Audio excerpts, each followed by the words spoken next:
skilled to be able to understand how to make that data make informed decision for you? And what would you be learning? That's going to be itemized here.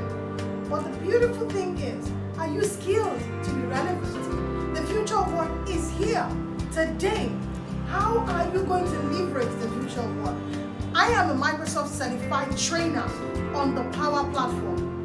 Okay, and we are excited that a Microsoft employee that understands artificial intelligence, SQL, is going to be available to mentor you through the process of creating beautiful dashboard, understanding how to mine data, how to visualize data, how to use a DAS function, how to be able to use the programming language like SQL to be able to speak to the data to be beautiful.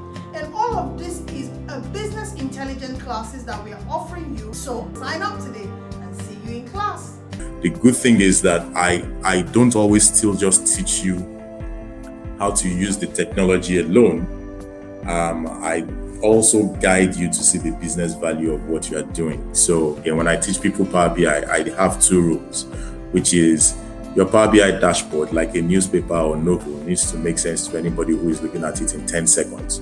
In mentoring your cohort of students, what do they stand to gain?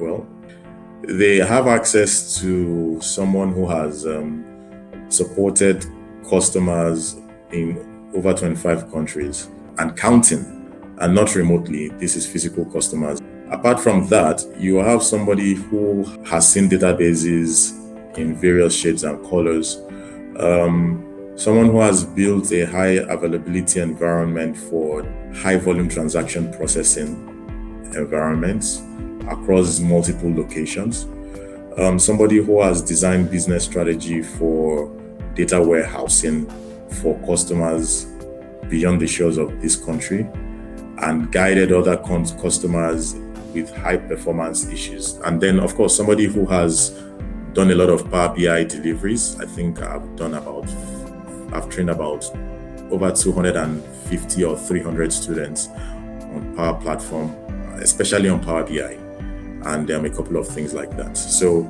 and of course, in addition to that, I also have skills around governance, security. I think I've participated in about 4 or 5 PCI DSS compliance audits. Of course, all of them were passed. I used to be a security person in terms of ethical hacker and license penetration tester. So one way or the other, you kind of have a CIO or CTO grade of person working with you and mentoring you.